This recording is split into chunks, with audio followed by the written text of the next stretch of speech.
اگلا سوال ہے جی، گمراہ ہونے کے بعد لوگوں کی طرف سے طعنوں اور ذلت اور رسوائی پر صبر کرنے کا کوئی قرآن و سنت کی روشنی میں عمل بتاتے ہیں۔ پہلے تو آپ کو مبارکباد دیتے ہیں گمراہ ہونے پہ، اور یہ انورٹڈ کامرس میں لکھا ہوا ہے انہوں نے، اس کا مطلب ہے یہ اردو جانتے ہیں۔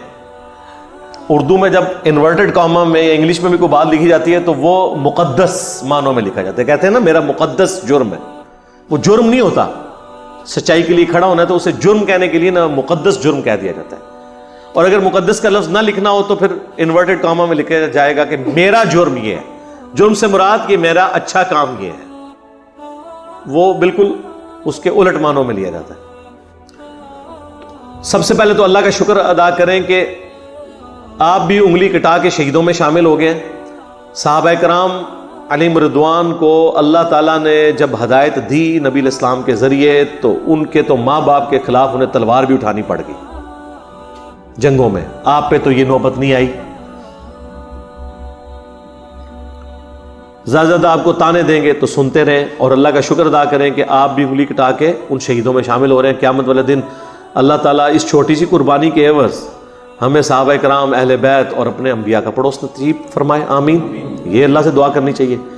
صبر کا موقع کے لیے قرآن پاک میں جگہ جگہ نبی علیہ السلام کو بھی جب تکلیفیں پہنچتی تھی اپنے رشتہ داروں سے، تو قرآن میں اللہ تعالیٰ نے سورہ ہود کے اندر باقی جگہوں پہ فرمایا کہ ہم انبیاء کے واقعات اس لیے آپ سے بیان کرتے ہیں تاکہ آپ کے دل کو استقامت دیں اس پورے ایشو کے اندر۔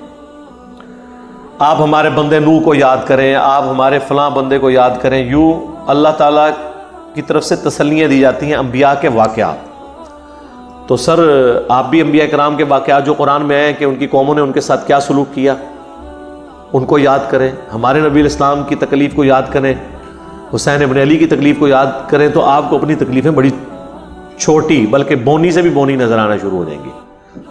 جامعہ ترمذی میں حدیث ہے کہ روئے عرض پہ سب سے زیادہ اللہ کی راہ میں تکلیفیں انبیاء کو آتی ہیں، اس کے بعد ان لوگوں کو جو انبیاء کے بعد اللہ تعالیٰ کو سب سے بڑھ کر محبوب ہوتے ہیں، اور اس کے بعد ان لوگوں کو جو ان کے بعد سب سے بڑھ کر محبوب ہوتے ہیں۔ اور اللہ تعالیٰ انسان کو اپنے ایمان کے مطابق آزماتا ہے اور انسان ان تکلیفوں سے گزرتا رہتا ہے حتیٰ کہ اس کی موت کا وقت آ جاتا ہے اور وہ زمین سے پاک و صاف اٹھا لیا جاتا ہے، اس کے نامہ اعمال میں کوئی برائی باقی نہیں رہتی، یعنی اس کی تکلیفیں اس کے گناہوں کا کفارہ بن جاتی ہیں۔ بخاری مسلم دونوں میں حدیث ہے کہ مسلمان کو کوئی دکھ، درد، اندیشہ حتیٰ کہ اس کے پاؤں میں کانٹا بھی چبھ جائے، اللہ تعالیٰ اس کے بدلے میں اس کے گناہ معاف کرتا ہے، یعنی اس کے گناہوں کا کفارہ یہ تکلیفیں بن جاتی ہیں۔ تو آپ یہ ساری چیزیں یاد کریں، اور ایمان کا ٹیسٹ ہی اس کے اندر ہے۔ تکلیف کے بغیر کون سا آپ کو ایمان کا مزہ آئے گا؟ سب کچھ ہیپی ہیپی چل رہا ہے تو ایمان کا تو ٹیسٹ ہی نہیں آتا جب تک تکلیف نہ آئے۔ آپ دیکھیں گوروں کو تکلیفیں آتی ہیں کس طرح وہ ثابت قدم ہے۔ یہاں بھی آپ کو تکلیف تو آئے گی۔ ایک تو وہ روش ہے کہ آپ بریلوی ہیں تو بریلوی پیدا ہو کے بریلوی مر جائیں، دیوبندی ہیں دیوبندی پیدا ہو کے دیوبندی مر جائیں، انشاءاللہ کوئی تکلیف نہیں آئے گی۔ لیکن جیسے ہی آپ اپنے سسٹم میں کوشچن کرنا شروع کریں گے تو آپ کے وہ لوگ جو آپ کو کل تک ممبر پہ بٹھاتے تھے ممبر سے گھسیٹ کے اتاریں گے اور جوتیاں بھی ماریں گے، اور آپ کے خلاف پروپیگنڈا بھی چلائیں گے کہ بے دین ہو گیا، کبھی کہہ دیں گے قادیانی ہو گیا، کبھی کہہ دیں گے یہود و نصارہ کا ایجنٹ ہے، کبھی کہہ دیں گے دیکھیں نا زیادہ پڑھ لکھ کے انسان گمراہ ہی ہو جاتا ہے۔ تو ان کو میں یہ کہتا ہوں کہ کیا قادیانی صرف اس لیے کافر ہیں کہ ان کے ماں باپ قادیانی تھے؟ آپ کے ماں باپ قادیانی ہوتے تو آپ کیا ہوتے؟ اور آپ کو آگے میں سمجھا رہا ہوتا کہ ختم نبوت کا یہ مطلب نہیں ہے جو تمہارے دجال نے لیا ہے، بلکہ وہ ہے مطلب جو قرآن و سنت میں آیا ہے، تو آپ نے کہنا تھا کہ اتنے بڑے بڑے علماء پاگل ہیں۔ تو یہی کچھ آپ اپنے فرقے کے بارے میں بھی سوچ لیں کہ پوری زندگی آپ جس فرقے میں گزار رہے ہیں، کیا اس فرقے میں پیدا ہونے کی وجہ سے، یا آپ کے محلے کی مسجد اس فرقے کی تھی، یا آپ کو دین کی تڑپ اس فرقے کی وجہ سے ملی ہے، تو اب وہ ٹھیک ہو جائے گا۔ اس حساب سے تو مجھے بریلوی رہنا چاہیے تھا۔ میں آج تقویٰ و پرہیزگاری کی جتنی کوشش کرتا ہوں، اس میں سب سے بڑی کنٹریبیوشن اگر اس پلانٹ ارتھ پہ کسی پرسنالٹی کی ہے نا میرے ماں باپ کے بعد، تو مولانا الیاس قادری صاحب ہیں۔ اسکول ایج میں دعوت اسلامی کے ساتھ اٹیچ ہو گیا تھا۔ یہ تحقیق کا کام تو میں نے یونیورسٹی سے بھی فارغ ہونے کے بعد شروع کیا ہے۔ تو کیا جب مجھے سمجھ آئی ہے تو میں یہ کہوں کہ چونکہ الیاس قادری صاحب کی وجہ سے میں دین کے راستے پہ آیا تھا، لہٰذا کسی طریقے میں کوشش کروں کہ ان کے عقیدے میں جسٹیفائی کر لوں؟ بھائی میں نے تو اس شخص کو فالو کرنا ہے جس کی قبر مدینے میں ہے، میں نے اس شخص کو فالو نہیں کرنا جو کراچی میں بیٹھا ہوا ہے یا رائے ونڈ میں بیٹھا ہوا ہے. کتاب و سنت کو فالو کرنا ہے. اور میں بار بار دعویٰ کرتا ہوں ہم نے کوئی ایک نظریہ ایسا پیش نہیں کیا جو ہم سے پہلے اس دنیا میں ایگزسٹ نہ کرتا ہو اور اسے کوئی نہ کوئی عالم دین یا فرقہ انڈورس نہ کرتا ہو. ہاں یہ ہو سکتا ہے کہ کچھ چیزوں کو بریلوی انڈورس کرتے ہوں دیوبندی نہ کرتے ہوں، کچھ کو دیوبندی کرتے ہوں بریلوی نہ کرتے ہوں، کچھ کو اہل حدیث کرتے ہوں باقی دو نہ کرتے ہوں، کچھ کو شیعہ کرتے ہوں باقی نہ کرتے ہوں، کچھ کو باقی کرتے ہوں شیعہ نہ کرتے ہوں. لیکن کوئی ایک نظریہ ایسا بتائے کہ یہ جو علی بھائی نے بات کی ہے نا، یہ بات ایسی ہے جو دنیا کا کوئی فرقہ اون نہیں کر رہا، تو پھر ہم نے نئی تو بات کوئی نہیں کی ہے.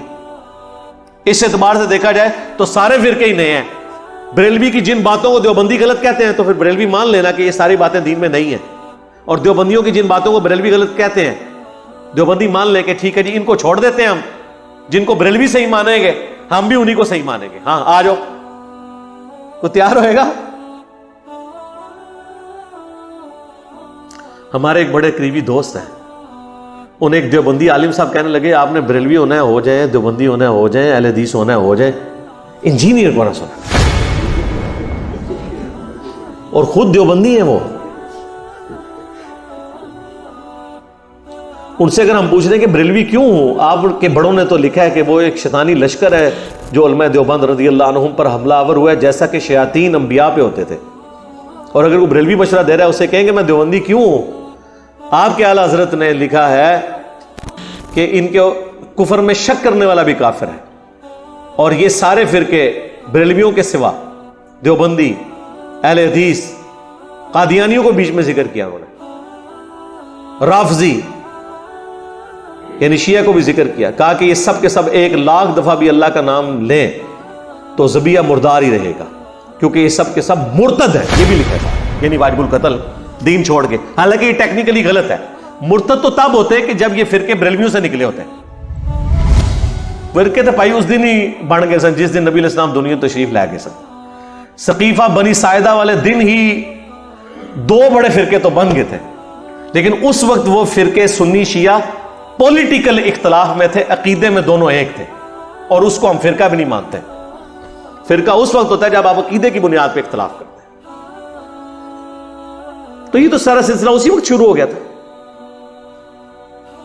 تو یہ جب آپ یہ کہیں کہ یہ سب کے سب مرتد ہو کے مراد یہ کہ ہمیں چھوڑ کے گئے، تو آپ تو خود کسی کو چھوڑ کے آئے ہوئے، تو اپنے آپ کو مسلمان کہیں، اسی میں آپ فخر محسوس کریں.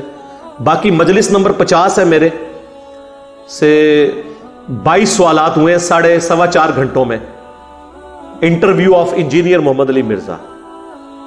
ہماری اس دعوت کے ساتھ جو لوگ اٹیچ ہیں ان کے لیے 2 ویڈیوز ایسی ہیں جو میں کمپلسری کرتا ہوں، مجلس 50 اور مجلس 100، کتابوں کا خدا اور بابوں کا خدا اور. وہ ہے مجلس نمبر 100 جس میں سمجھ لیں ساری جو ہم نے ہنگامہ کھڑا کیا ہے نا انورٹڈ کاما میں، وہ اس کا سارا خلاصہ ہے. اور مجلس 50 میں انٹرویو ہے کہ دعوت کا کام کیسے کرنا ہے، جب تکلیف آئے تو کس طریقے سے چلنا ہے، اس چیز کو کس طریقے سے ٹرانسفر کرنا ہے. یار اس سے زیادہ سافٹ دعوت کیا ہوگی؟ ہم نے آج تک کسی کو کہا جی اگلی دفعہ آنا تو 4 بندے ساتھ لے کے آنا. بتائیں، کوئی چندہ بک آپ کو دی ہو، کوئی مسجد بنائی ہو، کوئی مدرسہ بنایا ہو، کوئی ڈیوٹی لگائی نہیں ہے، گھر بیٹھے سردیوں میں رضائی کے اندر گھس کے وہاں سے بیٹھ کے آپ ڈیجیٹل میڈیا کے ذریعے لوگوں کے گھروں پہ دستک نہ دیں تبلیغی جماعت کی طرح، ان کے بیڈ روم میں پہنچے جہاں وہ بیٹھے ہوئے موبائل کے اندر. اتنا آسان طریقہ ہے دعوت دینے کا. کامیابی کے لیے جو 4 شرائط ہیں نا ان میں سے 2 تو ساری پوری کرتے ہیں، ایمان اور عمل صالح. الا الذین آمنوا وعملوا الصالحات، آخری 2 بڑی سخت ہیں.